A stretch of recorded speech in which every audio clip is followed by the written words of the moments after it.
তৃণমূল না করায় বাড়িতে জলের লাইন পৌঁছয়নি, বিরোধী দল করায় ভুগতে হচ্ছে জলকষ্টে। শিলিগুড়ির নকশালবাড়িতে চাঞ্চল্যকর অভিযোগ, মানতে নারাজ তৃণমূলের পঞ্চায়েত প্রধান।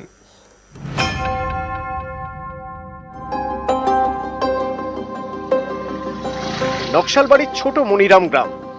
এই গ্রামে থাকে প্রায় ৩০০ পরিবার। এর মধ্যে ২৫টি পরিবার বিরোধী দলের কর্মী সমর্থক বলে পরিচিত। তাদের অভিযোগ, তৃণমূল না করায় তারা ব্রাত্য, পানীয় জলের প্রকল্প থেকে বঞ্চিত। বেছে বেছে ২৫টি পরিবারকে দেওয়া হয়নি পানীয় জলের লাইন। এও অভিযোগ, পঞ্চায়েত থেকে শুরু করে প্রশাসনের বিভিন্ন স্তরে জানিয়েও সুরাহা মেলেনি। টিএমসি ছাড়া অন্য দল করেন, তাদের বাড়িতে জল নেই।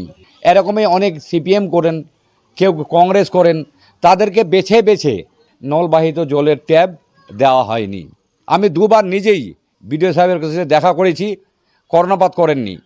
আমরা যে কংগ্রেস করি আমাদের জল দেয় নাই, নল দেয় নাই। আর যারা তৃণমূল করে ওদের আছে, আমাদের নাই। ওদের দিচ্ছে, বাইছে বাইছে দিচ্ছে।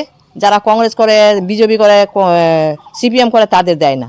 তা আমরা অনেক দূর থেকে জল আনি, 1 কিলোমিটার গিয়ে মেচির পাশ থেকে জল আনি। ওখান থেকে টোটো করে কোনো সময় হাতে করে জল নিয়ে আসি। ২৪ লোকসভা ভোটে এই মনিরাম বুথে তৃণমূলকে টেক্কা দিয়েছে বিজেপি। তৃণমূলের থেকে ১৬২ ভোট বেশি পেয়েছে বিজেপি।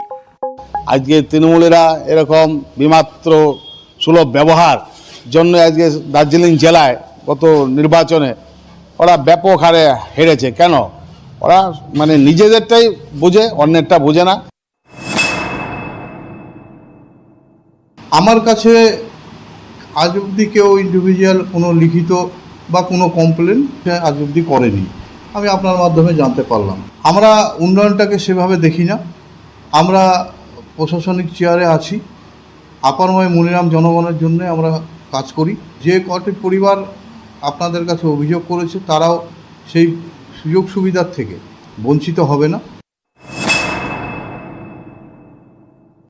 সমস্যাটা পাওয়ার সঙ্গে সঙ্গে আমরা সংশ্লিষ্ট আধিকারিক অর্থাৎ পিএইচকে ফরওয়ার্ড করে এবং উনি স্পটে গিয়ে সেটা গিয়েছিলেন এবং তিনি ব্যবস্থা নিচ্ছেন। টেকনিক্যাল কারণে কিছুটা দেরি হচ্ছে, কিন্তু খুব শীঘ্রই সেটা সমস্যার সমাধান হবে। নিউজ 18 বাংলা।